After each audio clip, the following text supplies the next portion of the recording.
Assalamualaikum warahmatullahi wabarakatuh.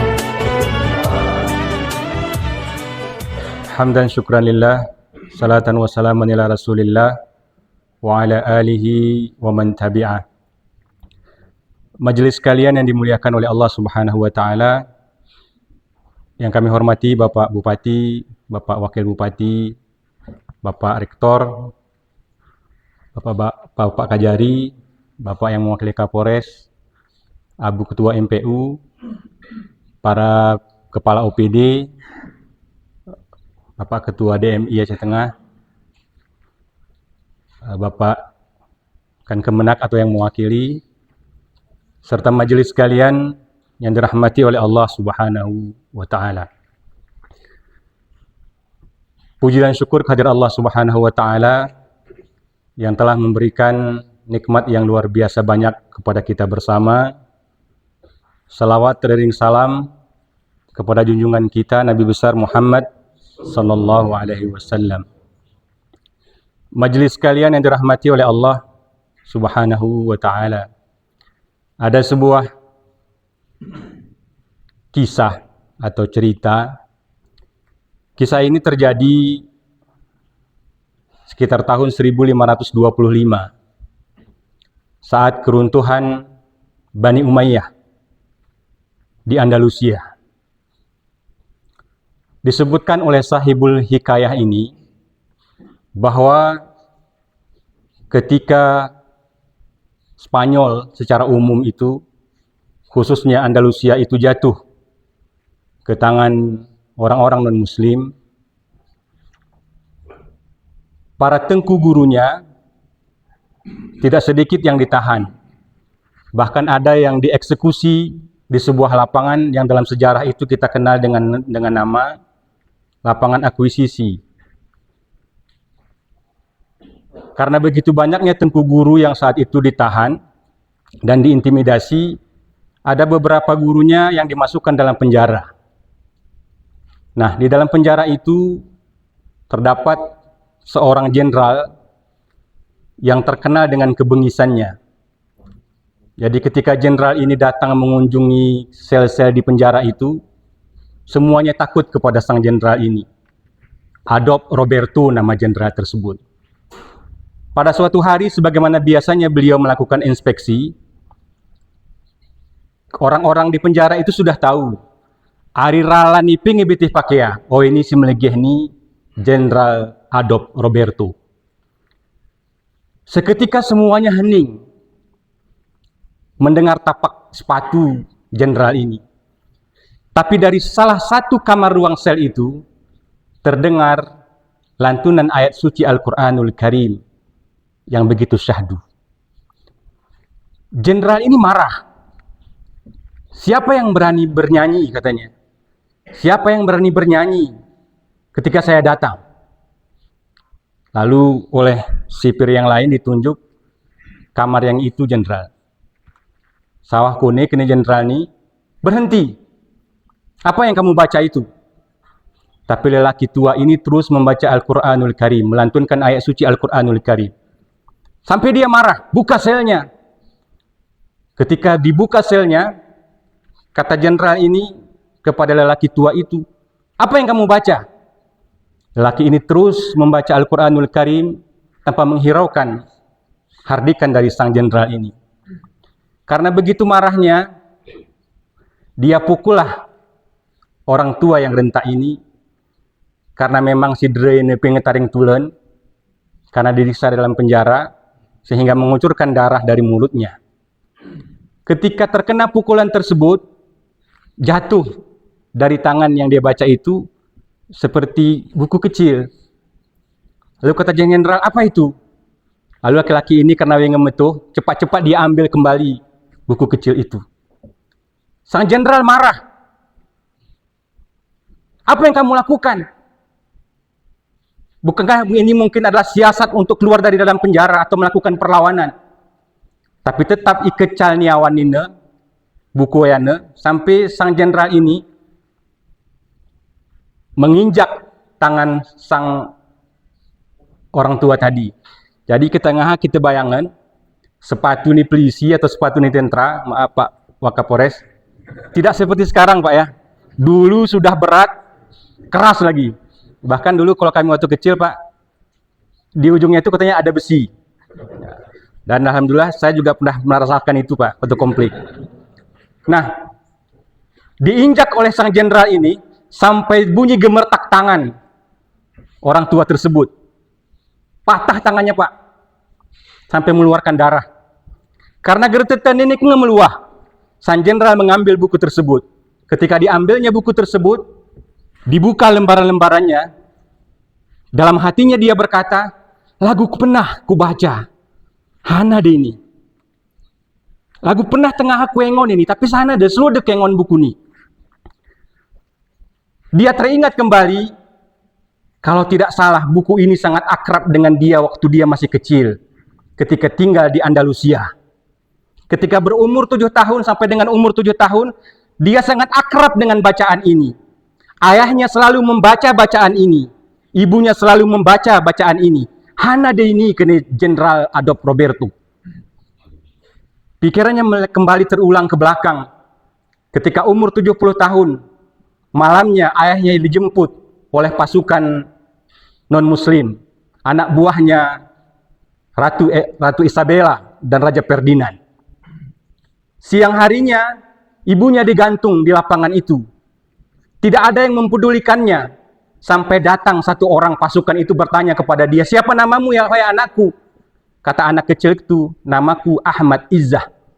Idera ni tersalaki metumpel ke kanak nina. Bukan itu namamu. Namamu adalah Adolf Roberto. Ketika itu dia ingat, ketika itu dia sadar. Bahwa ternyata dulu yang sering membacakan buku kecil itu adalah ayahnya. Dulu ayat-ayat yang diajarkan kepada dia itu adalah ayat Al-Quranul Karim. Dia terkenang teringat ketika diajarkan oleh ayahnya Alif Batasa.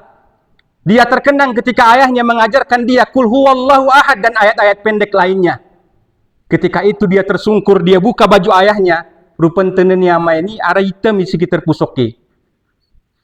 Dia memohon maaf kepada ayahnya, ya ayah, wahai ayahku, ternyata engkau adalah ayahku. Maafkan aku ya ayah. Kini amai, wahai anakku, jika engkau mau hijrah, pergilah engkau ke Mesir.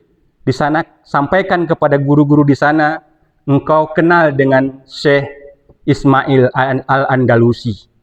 Singkat cerita majelis yang dirahmati oleh Allah, kemudian hari Adolf Roberto ini dikenal dengan nama Syekh Abdul Izzah Al-Andalusi.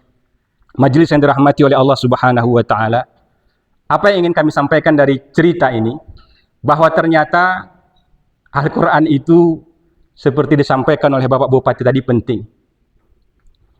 Ketika kita menanamkan Al-Quranul Karim itu kepada anak-anak kita, kemanapun mereka pergi nantinya, mereka akan kembali kepada Al-Quran itu. Seorang jenderal Kristen, Adolf Roberto, tidak pernah kenal lagi apa itu Islam. Sangat menjadi pembenci Islam. Tapi ada waktunya ketika dia melihat kembali lembaran-lembaran itu, dia ingat akan Al-Quranul Karim. Pak Imam tadi membaca ayat Al-Quranul Karim surat Taha.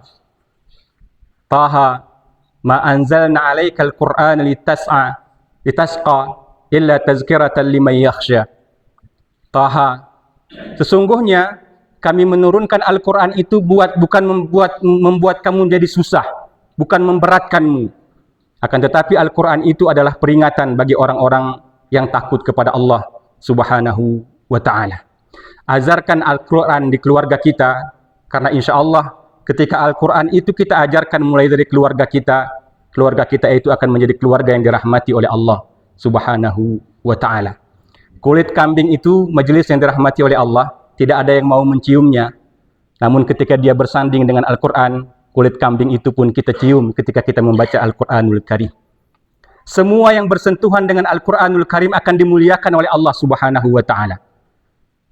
Malaikat Jibril itu menjadi penghulu para malaikat, menjadi ketuanya para malaikat, karena Allah menurunkan Al-Quranul Karim melalui perantaraan malaikat Jibril alaihissalatu wassalam. Itu pelajaran pertama, jangan tinggalkan Al-Quran. Sebab ketika kamu meninggalkan Al-Quran, maka sama saja kamu telah menghancurkan hidupmu. Yang kedua, dari kisah ini kita juga belajar bahwa ikhtiar saja tidak cukup, melainkan harus dibarengi dengan yang namanya doa. Kami yakin tidak ada satu ayah pun di dunia ini yang tidak pernah mendoakan anaknya. Termasuk salah satunya Ustadz atau Syekh Ismail Al-Andalusi tadi. Pasti dia pun pernah mendoakan anaknya. Dan kita tidak tahu kapan doa itu akan dikabulkan oleh Allah Subhanahu wa taala. Tapi yang jelas dalam Al-Qur'anul Karim, Allah berfirman, "Wa idza sa'alaka 'ibadi 'anni fa inni qarib. Ujibu da'watad da'i idza da'an. Falyastajibu li wal yu'minu bi la'allahum yarshudun." Al-Baqarah 186. Ayat ini sangat familiar ketika tiba bulan Ramadan. Dalam surat Fatir, dalam surat Ghafir, Allah juga berfirman, "Ujibu da'watad da'i idza da'an." Aku penuhi, aku jawab permintaan mereka itu kalau mereka meminta. Salah seorang ulama besar, Syekhul Islam Ibrahim bin Muhammad Al-Baijuri, dalam kitab beliau Tuhfatul Warid ala Jauharit Tauhid, beliau menyampaikan ada 3 cara Allah mengabulkan doa seorang hamba. Yang pertama, doa hamba itu langsung dikabulkan sesuai dengan permintaannya. Yang kedua, doa hamba itu dikabulkan oleh Allah, tapi ditunda waktunya. Yang ketiga, doa itu dikabulkan oleh Allah, tapi diganti dengan yang lain. Para ulama memberikan ilustrasi kepada kita bersama. Seperti kita di rumah, mau pergi ke pasar. Anak kita berkata kepada kita, "Ama, beli nama pinong bonbon." Karena anak kita sehat walafiat, kita pergi ke pasar, kita beli bonbon dan kita berikan kepada anak kita itu.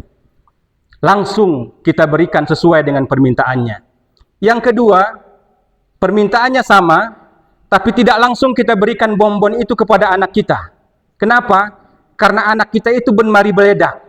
Tidak mungkin langsung kita berikan bonbon itu kepada dia. Karena kita takut, kalau kita berikan bonbon itu langsung kepada dia, tangannya yang masih ledak, yang datang anak kita itu tertimpa penyakit. Ditunda waktu pemberiannya. Biasanya pada tahap kedua ini anak kita sering murengeng. Anak kita sering mengeluh. Kuna kenamani ngai beli pe ger langsung yosan kuaku. Ya Allah, ya Rabbi, ya Tuhanku, sudah ada ya Allah, kenapa tidak Engkau berikan kepadaku? Aku sudah memintanya ya Allah, tapi kenapa tidak Engkau berikan kepadaku? Wah, tahap yang kedua. Yang model ketiga mian, tetap sama seperti bonbon itu. Itiru anak tuh beli bonbon, nama belikan saya bonbon. Tapi ketika kita pergi ke pasar, tidak kita berikan bonbon, tapi kita berikan roti tawar misalnya. Kenapa? Karena kita tahu anak ini sakit tipon. Kalau kita berikan bonbon tersebut, giginya semakin parah, sakitnya juga semakin mengerikan. Kita ganti dengan yang lain, dengan roti tawar misalnya, supaya gigi anak kita itu tidak kambuh lagi sakitnya. Allah pun majelis yang dirahmati oleh Allah kadang-kadang begitu. Tidak selalu yang kita minta itu diberikan sesuai dengan permintaan kita, tapi diberikan yang lain karena Allah lebih tahu apa yang terbaik untuk kita. Asa an takrahu syai'an wa huwa khairul lakum wa asa an tuhibbu syai'an wa huwa syarrul lakum. Boleh jadi sesuatu itu kamu benci, padahal menurut Allah itu baik bagimu. Boleh jadi menurut kamu itu baik, tapi menurut Allah itu tidak baik bagimu. Sama seperti bonbon tadi, anak kita mengira amani germera beli nong bonbon, padahal kita tahu betul kalau anak kita itu kita berikan bonbon, semakin parah sakit giginya. Majelis yang dirahmati oleh Allah Subhanahu wa taala, itu kiranya yang dapat kami sampaikan, mudah-mudahan ada manfaatnya. Mohon maaf atas segala kesalahan dan kekurangan. Kami akhiri wabillahi taufiq wal hidayah. Assalamualaikum warahmatullahi wabarakatuh.